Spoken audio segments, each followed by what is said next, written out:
What's great about being a cow?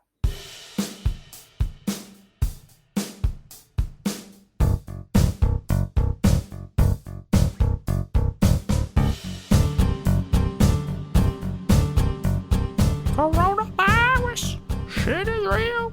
Hello, everybody, and welcome to A Bit Weird, but Fair Enough, I guess. I'm fascinated by nature's response to humans retreating from normal life in this lockdown period.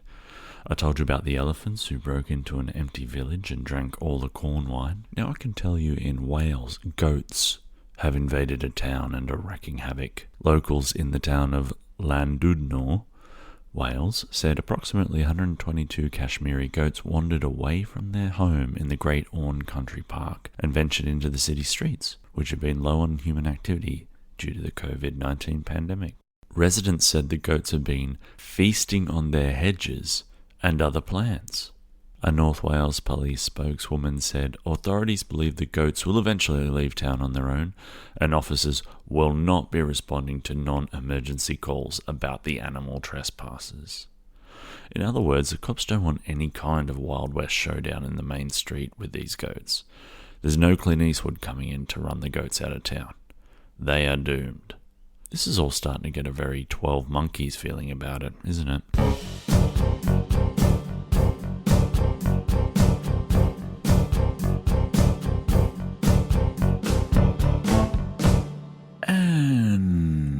Here with more Bit Weird, but Fair Enough, I guess.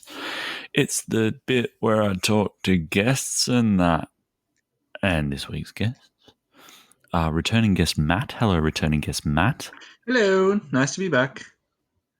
Yes, and new guest Rich. Hello, Rich. Good evening, Stuart. Thank you very much for having me. It's a pleasure. Who the fuck are you? I'm a reject from many other Stuart Buckland production podcasts who has been dug up both metaphorically and physically to impart some annoying pauses throughout the podcast. I think Ben will compete with you in the pause department if there are some that escaped my editing prowess. My arch nemesis. Yes, Rich is another friend of mine from more than 2 decades. Not something we dwell on because we don't feeling like old fuckers. This is the Bit Weird podcast, so let's get into some weird stuff, shall we? And I like to start this section by telling you about a weird law that I've found. And the weird law is from Georgia, US state. It is illegal to make a disturbing sound at a fair in Athens, Clarke County, Georgia. Okay? At a fair. At a fair, yeah. Sideshows, shoot the ducks and win a prize.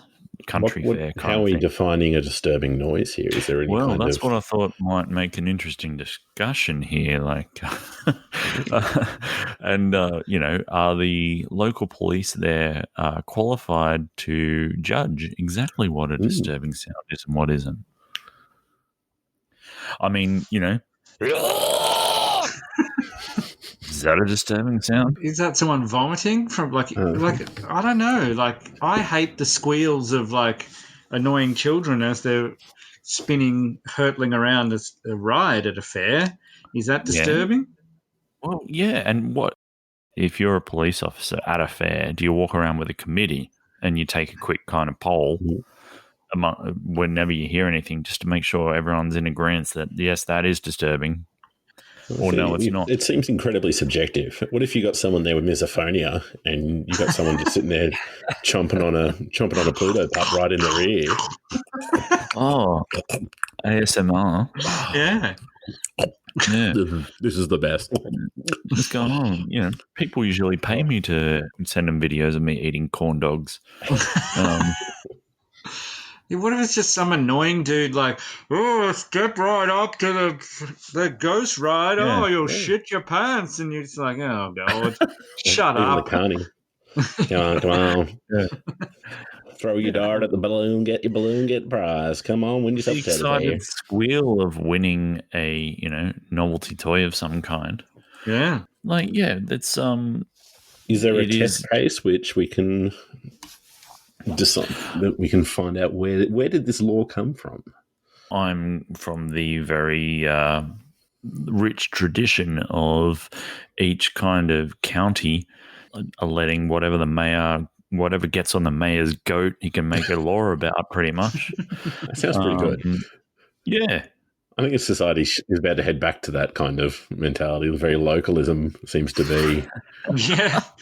what's happening at the moment. So I think that'd be a great Well, I'll thing. tell you, whenever I read a law like this, I imagine it kind of on the set of Deadwood and Swearingen getting the shits for something and telling Farnham to make a law about it.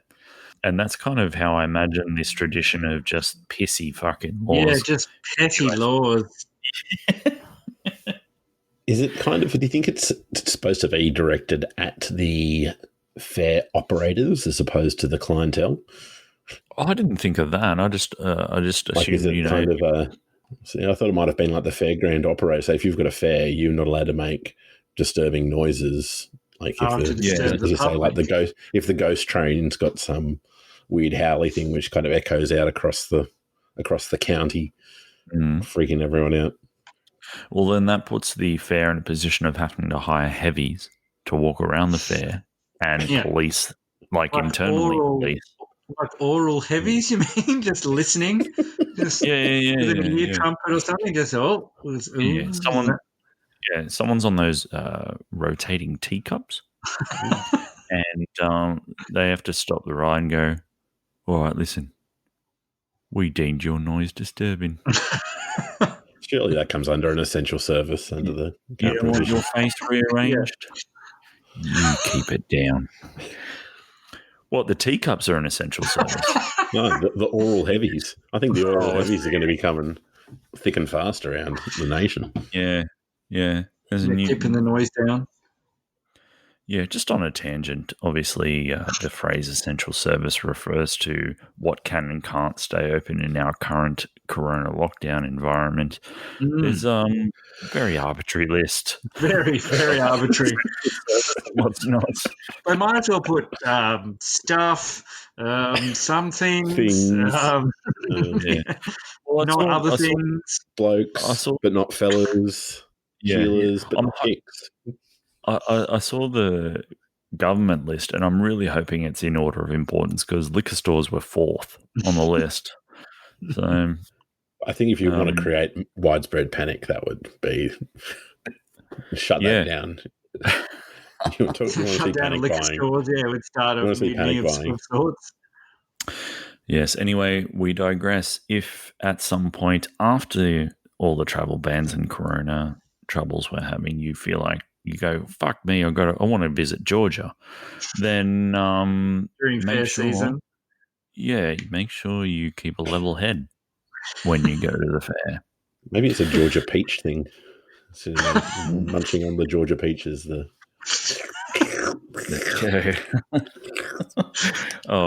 Let's have at least 10 minutes of you making that noise, please. As it dribbles down the chin of a boss hog style government official.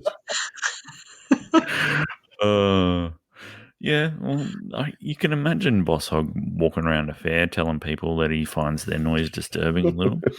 Absolutely. All right, let's move into the section where we tell each other weird shit. Yeah. Matt, do you want to kick us off this? Now, I've got a traditional trial by combat. Oh, yeah. Which I thought you might like. Okay. This one involves any kind of breakup or divorce.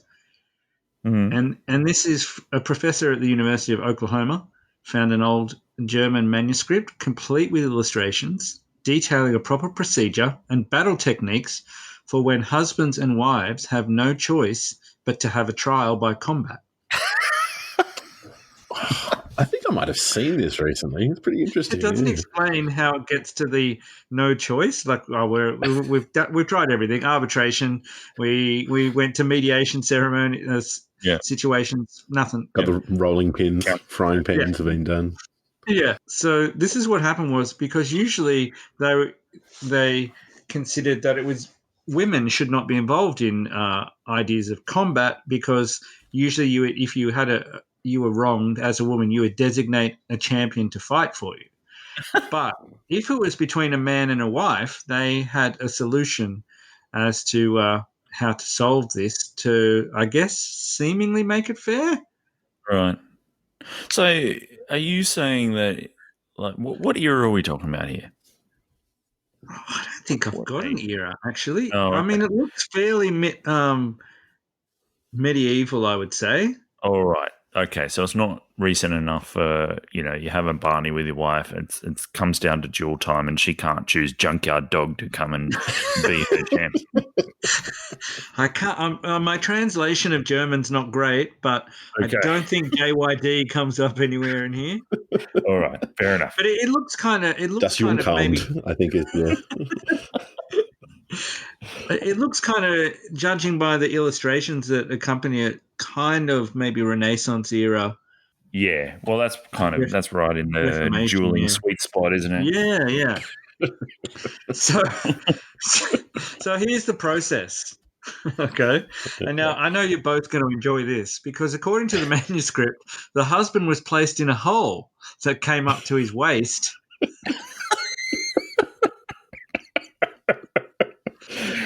Okay, so this is this is handicap kind of dueling then. Yeah, and he is armed with a club. Okay, well that's fair. Now, the wife would stand at the edge of the hole, right? And she would be given a cloth with a 4 or 5 pound stone in one end of it. What? So she has like a sling to like wang him with the rock, right? And he has a club to try and just, I guess, swing around. But surely she has to have her arms tied to her side or something like that. Please. Nope.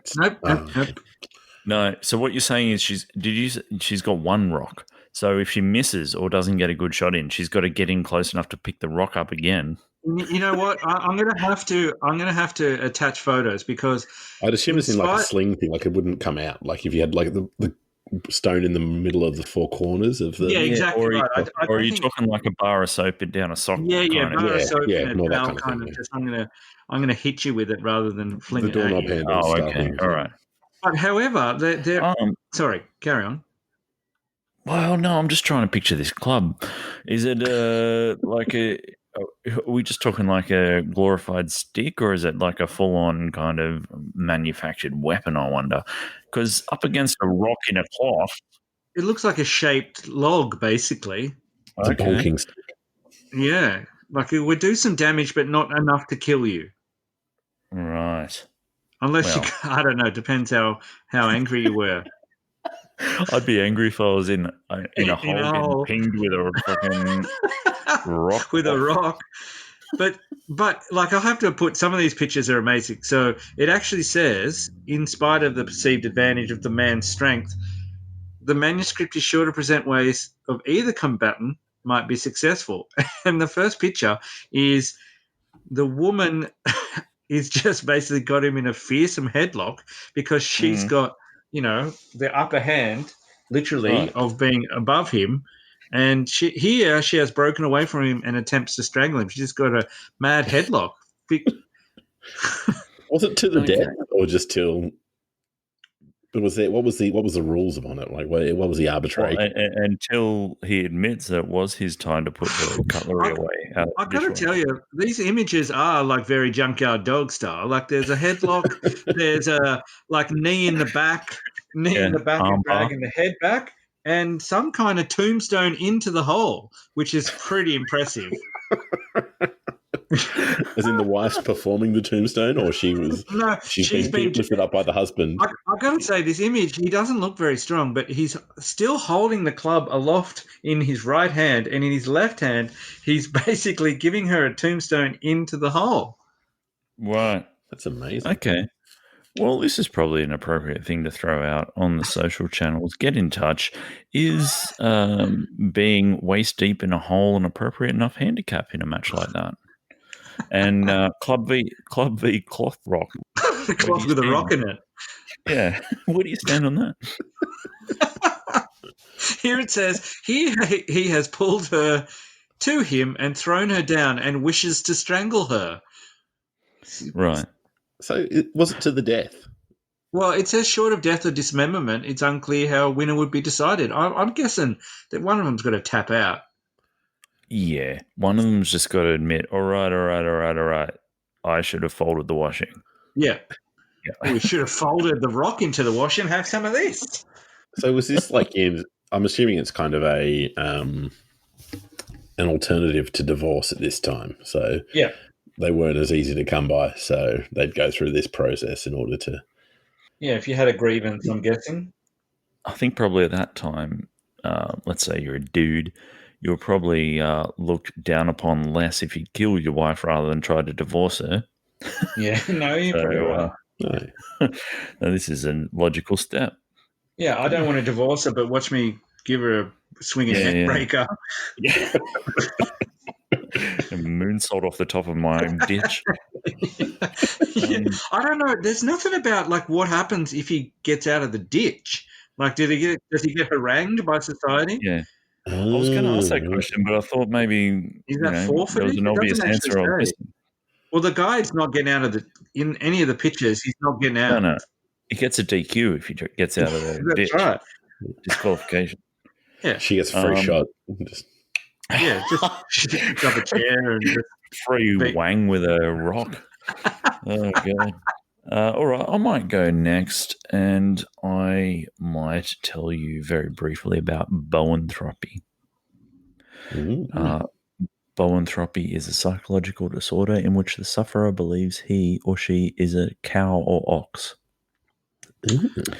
So, there you go. It's a thing, legitimate thing, where you can kind of, start to feel like you're fanging for some lawn a little bit, I guess, or something like that, fanging for a bit of grass.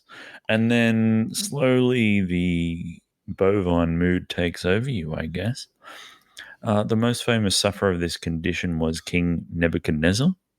Oh, heart of clay. No, feet of clay, heart of stone. Yeah. In the book of Daniel, it says he was driven from men and did eat grass as oxen. Oh, goodness. So, he's obviously a significant historical figure who's, as a very, very minor side note, they decided to mention that he thought he was an ox. So, is there anything about what drives this fixation? Is it well, I guess it's the same as any.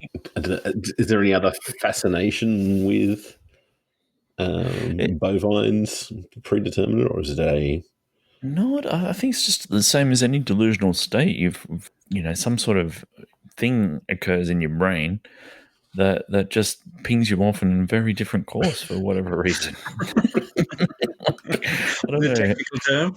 Is that what Freud said? Yeah.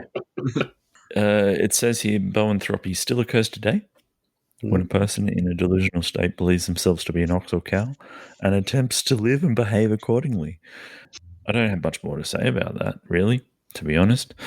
There you go. So basically, for modern day sufferers, is it as literal as they get out in their backyard, or do they actually go and find a good farm to join? Like, was the? I assume they asked to be milked a fair bit. I was going to say, there's a bit of a dairy product thing going on. Yeah. But of all the things to kind of like, you assume with these kind of things, it's like an absence of reason in that you can't deal with reality, right? So you want to become something that you obviously hold in a high position in your mind, right? Like you would rather be, oh, why can't I just be a cat? They get to lie around all day and just eat food and be treated like that. So that's why you get people who, wear cat suits and kind of get into cat fetishes and things like that. What's great about being a cow? What is great? That's a good question. Well, I mean, lawns. I think they come down to staring at lawns all day. Well, you're providing a service, keeping lawns down. I mean, social. It could be social. Could be a social thing. I think it'd be fulfilling to be a goat. just, being able to get rid of any old detritus in someone's backyard. Just eat all that. Get rid of that. So you think there should be some element of like social, like some benefit to the people around you to stop being selfish with the psychosis? Well, I mean, I imagine, like, and I'm not a psychiatrist. I'll say that straight up. But I imagine, something that fuels these delusional states might be a sense of personal inadequacy sometimes, right? So, what does that not mean that you would, covet or imagine being something that serves maybe a nice purpose? I think that lack of responsibility is probably one of the founding parts of it, like the fact that you don't have to worry about anything. You're a cow, hang out in the field, sit down when it's about to rain. What else are cows known for?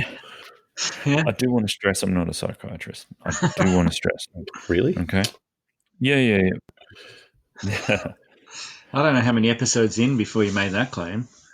Yeah. Well, like I said, not fact checked. My real question, really is: would they be naked? Well, look, this is a shitting thing. Yeah, I think you probably have your peak ox times when you're feeling it more. Yeah, and you probably get your kid off then. Other times you might just be feeling slightly oxy, but you got to get to work still. Yeah. So it's about form. Yeah, it's really. I'd say it's kind of there's a ebb and flow to these kind of things. Again, that's conjecture, not having done psychiatric studies. I just read something interesting and thought I'd bring it up on a podcast. Enough of that. I thought it might have been an obsession with Simon Bowen from A Country Practice, but there you go. Wow. That's a reference not kind of the caliber of which anyone will get. Anyone, yeah.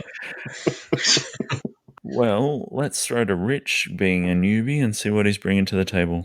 I'm feeling a bit religious, boys. Got a couple of couple of saints and a few of their relics and some of the weird shit that goes on with some of them. So we're going to start off with St. Anthony of Padua. Sorry, of course. Anthony of Padua is, of course, the patron saint. Everyone know patron saint of lost things. So St. Anthony. Oh, God. Got to get myself some good Catholic co-hosts next time. He helps you find shit when you lose it. Yeah, you pray to St. Anthony, he finds all the shit. Right. So basically, St. Anthony, he died of his own condition, which is called St. Anthony's fire, and it's actually ergot poisoning, which is a fermentation of rye, which then causes people to freak out and go into immense pain. So basically it causes gangrene, and it's not very pleasant at all. Basically so that was how he died. And so 30 years.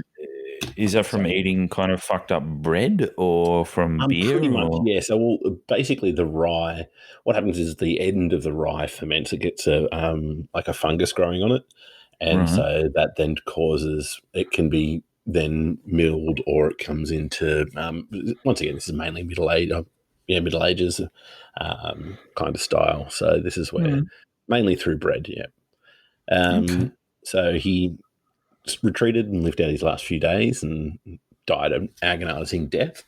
30 years later, his admirers, all the people who used to think, oh yes, and Anthony, he'll help you find things, they pried open his vault, see how he's doing, as you do, checking on your dead mates. Pried open, and the only thing that was left of him, apparently most of him had turned to dust, but all that was left was his tongue. What? 30 years later, and it's described as having been just sitting on a slab, just sitting on a mound of dust, sitting in a pile of dust. Apparently, with the jawbone intact, just dust, tongue, jawbone, and it's described as being uninjured and of a lively flesh color. What? Saint Bonaventure was so excited to see this tongue. What would you do if you're so excited to see a tongue? I'm guessing he ate it. Is that what he did? Did he eat it? He didn't. He kissed it. Oh God. He kissed it. So St. Bonaventure, never heard of him, did nothing else noteworthy, but he kissed the That's tongue. enough though, right? Yeah. Breaking into a tomb and kissing a tongue. Oh, yeah. It's the Saint Tongue Kisser over here. I'm sure there's plenty of saints who've done a hell of a lot less. Yeah. Hey, ladies. You know me. I'm the saint, patron saint of tongue kissing. Oh, Hey, awesome. watch out. What do you got here? Hey, baby. Sorry. So he took it straight to the town silversmith.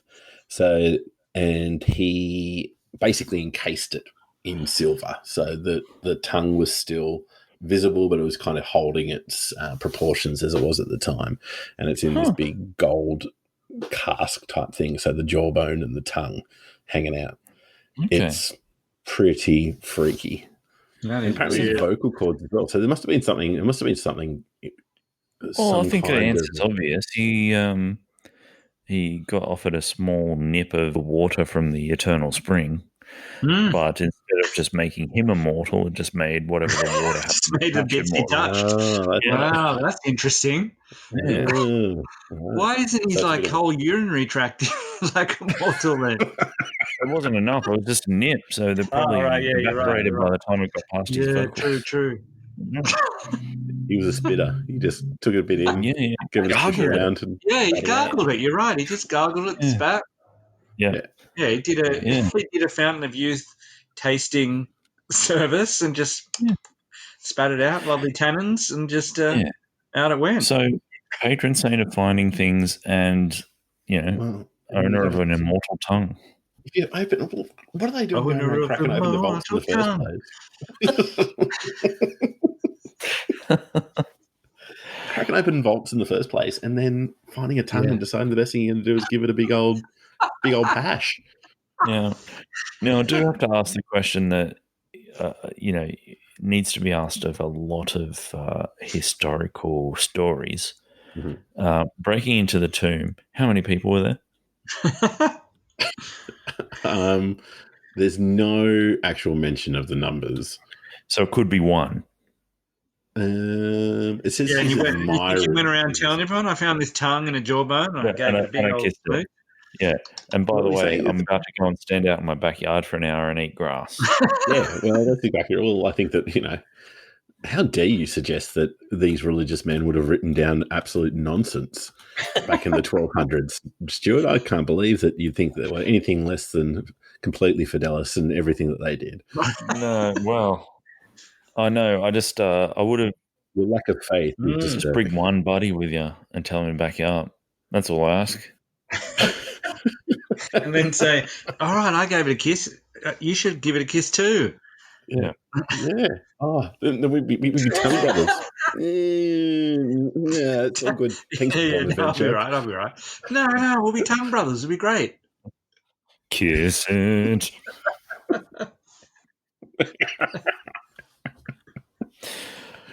So that was St. Anthony of Padua. Right. So if you ever hear about, he's up there in the Catholic hierarchy of saints, I'd say. Like he's probably one of the more well known.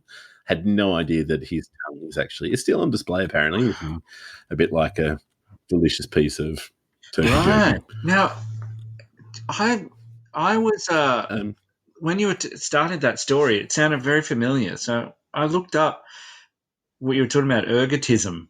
This getting poisoned, and I remember because I taught the Crucible last year, and that's one of the theories about the Salem witch trials is that that's what happened. All these people were affected by this ergotism, which creates it sounds like a really bad trip. Creates not a fun mushroom trip.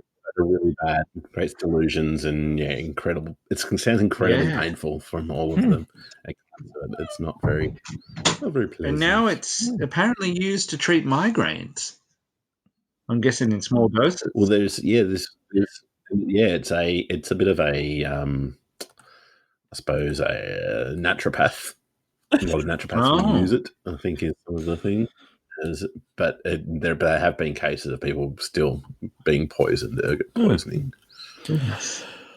All right. Well, there you go. I've got one more saint, and this is kind of sorry. I'm just going to get all of my religious nonsense out of the way straight up. So we've got St. Catherine of Siena. What's that? She was born in 14th century Tuscany, just when the Black Death was hitting its stride. So topical. Her twin sister died straight at death. Always a good start to a story. And she was the 23rd and 24th child born to her parents. Sorry, she was two children born. The twins were. So her twin brother. I was about the same. I was like, she was the 23rd and the 24th child. Right. Wait, 23rd and 24th child. Yeah. Jeez. In the 14th century. Wow. Imagine that. Is she the toughest woman alive? Oh my God. It was a barn girl. That's a busy, like many years. That's a lot of your time. That's a lot of time. Especially, like, there must have been a few twins. Yeah, if there were twins, but still, but still a lot. Even if they're all twins, it's still 12 pregnancies. Yeah, well, it's still a fair chunk. Any information on how many of those children survived beyond a year? I think half of them died in infancy. Wow. All right, so that pretty much meant, you get straight back on it to replace it straight away, don't you? Pretty much. So 24. So, okay, so let's assume that, 2 sets of those were twins. That's 20 others. So that's one a year for 20 years. Oh, yeah, she was probably going from 14. Yeah, 13, 14. And then she probably died at 4. Or do we assume that, maybe there was 20 at once and then... and then twins. Two sets of twins. Yeah. And maybe there was 15 years in between them and the twins going, just to forget 20. what it was like. Oh, that's right. That's why I didn't do this. Where's that hole? Get in the hole, husband. I want to beat you with it. Have at you. Maybe that's why the hole was there, to stop any kind of food damaging. Any husband out of the hole will put 24 kids in you. Yeah. Yeah, well, you'd be going straight for the nutsack. Yeah, you surely would.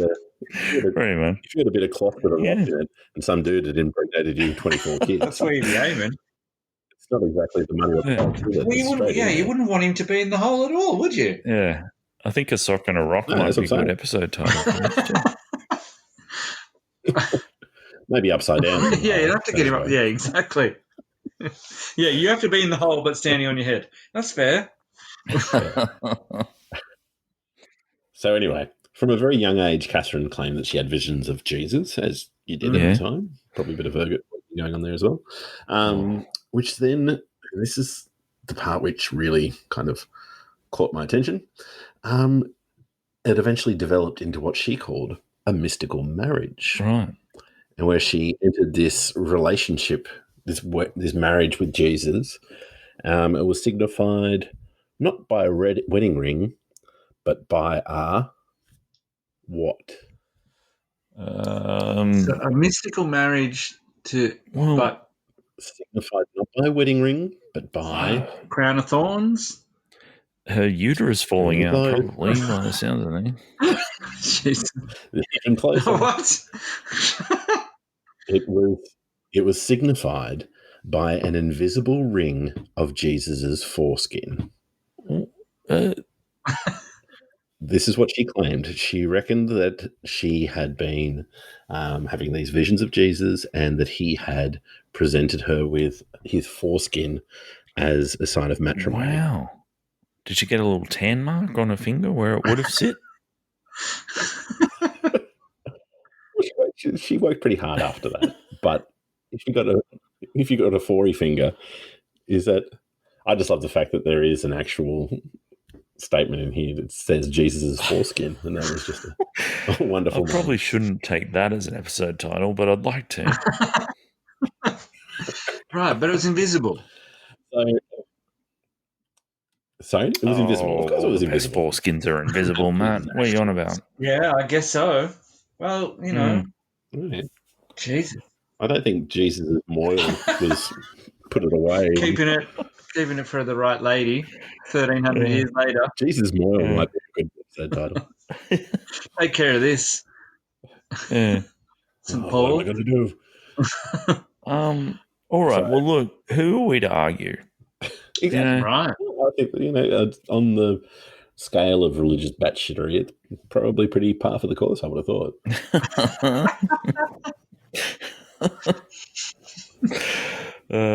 There's no nuttier than trying to have 24 kids, I suppose. Fucking hell. During the Black Death. Yeah. Well, I suppose that is the time to pump them out, though, just to kind of... All right, yep. How many? What are the odds? 3? Yeah. All right, that'll do. So anyway, she helped out with the poor, did a lot of blah, blah, blah, and that's why she got sainted. But... no, not the foreskin gear. Well, the foreskin gear, that kind of gave it. This is what... Well, it helped, Okay. Gave her power like Green Lantern. As she had...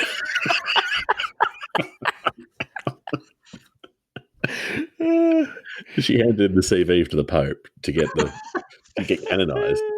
Foreskin ring was pretty much the... That was a clincher. Good qualification, yeah. Oh, goodness. Good state of nurses and illness and all this fucking weird shit. But anyway, she died at 33. Right. Yeah, you bloody hope so. Yeah. Otherwise, she would have just kept going. Same age. Isn't that JC's age as well? Yeah, as well. He wanted his foreskin back. Yeah, I had it for 33 years. You have it for 33 years. We're all fine. Yeah. I know I'm mixing mythologies here slightly, but I can just imagine him on the other side of the River Styx, and you're coming across and he's just kind of standing there impatiently holding his hand out.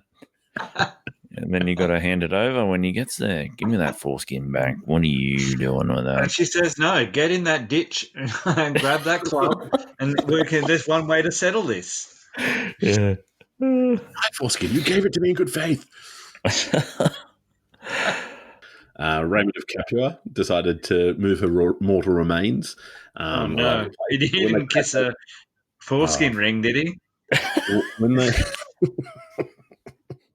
When they cracked open her tomb, she'd pretty much started rotting apart, and her head was completely removed, like perfectly severed at like the vertebrae at the neck. And so they decided, of course, let's stick it in a box. So now that box is still on display, and as well as many other parts of her have been spread all over Italy. So her head kind of sits a bit Bohemian Rhapsody style in a little grotto in a church. I was a bit lost as to what you meant by Bohemian Rhapsody, but now I get it. The lighting style, yep. So she's got 3 fingers and a foot are in Venice, hand and a shoulder blade in Rome, and one of her ribs are in Florence. Oh, wow. Well, probably for everyone's safety's sake, you don't want her coming back, fucking and putting bits of foreskin on her hands. Well, you know what? I have to tell you, I actually have her marriage foreskin. You what? I actually own it. I own her Jesus wedding foreskin. The second telling didn't clarify. Oh, it's just that if she can claim she had it, why can't I? Oh, yeah. Oh, I see. Ah, right. Okay, well, what superpowers has it given you? Don't mean a thing unless you wear that foreskin ring. What superpowers does it give me? I don't know, but come back when I'm been dead a while in a tomb and my head will be completely nice, or maybe my tongue will be left, or maybe just my ring finger will be left intact. Yeah. Well, there you go. All right. That's an odd person. I'm going to go ahead and say that without, fear of too much repercussion. Yeah. Oh, no. He might come back. Yeah, There's a I know. cow. Might get sued. She has got Jesus' foreskin on her. Just a ring finger comes along. Yeah. Was resurrected. If you like her, you better put a ring on it. I'm going to move on to product of the week, fellas. Oh, okay. And you may be pleased to hear this is another product from the makers of Instant Underpants. Oh, yes. Good. And it is bacon floss. That's right. Dentists recommend flossing, and we recommend bacon. It is bacon-flavored floss, if you hadn't guessed that already. When you're brushing your teeth and getting ready for bed, that's valuable time wasted where you could be tasting bacon. Don't you think? Oh, yeah. Brush your teeth, get your minty fresh. And then... Yeah. Why not just kind of really drill that straight into your gums, that bacony flavour? I wouldn't worry too much about trying to eat bacon the traditional way. Get it straight into your bloodstream via your gums, I say. Yeah. So there you go. Has anyone ever thought about inventing cocaine floss? Well, you could, I suppose. You could. Well, gonna be. just give it away for free on a fucking free podcast. Like, keep that up your sleeve. Sorry. But there you go. I thought you guys would appreciate bacon floss. $4.95. $4.95. Yeah. Yeah, That's a 27 yards, whatever that is. 27 yards. In meters. 27 yards. I reckon you could use it for binding your various meats. Oh, that's an idea, yeah. Cutting up a chook, bit of bacon floss in there. Oh, yeah. Well, keeping your roast together. Yeah. Yeah, that's pretty good. All right. A parting oddity for you fellas as we draw to a close this evening. It's a tradition these days to say cheese when you're getting a photo taken. It wasn't always that way. Back in the 1840s, people used to say prunes. Prunes instead of cheese. Now, the reason people say cheese today is because the ch gets your teeth together and the ease makes you kind of stretch your lips out into a smile kind of formation. But back in the 1840s, big grins were seen as childish and a sign you were a bit of a thicko. So a London photographer told people to say prunes instead because the style at the time was to have a tight kind of little taut mouth. So prunes was the thing that was said. Interesting. So there you go. At some point, someone decided that you could smile in photos and not be seen as a bit of a dickhead. And it migrated from prunes to cheese. Nice. Yeah, appropriate response. All the way across the antipasto plate. Yeah.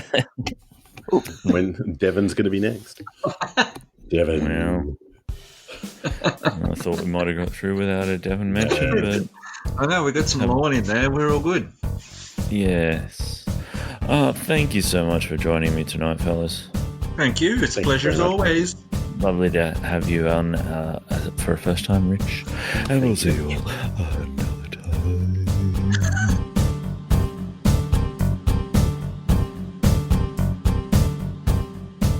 Well, that's it for season 1 of Bit Weird But Fair Enough, I guess. It's a little hard to keep competing in the weirdness stakes with some of the stuff going on at the moment, especially when you have the leader of a superpower saying things like, one day it's like a miracle, it would disappear. This virus, it would disappear. Follow us on the socials so you can find out when we're coming back. Twitter, Instagram, Facebook. We'll probably come out with a couple of specials in the next little while, but we'll be back later on in the year. Thanks for listening, friends.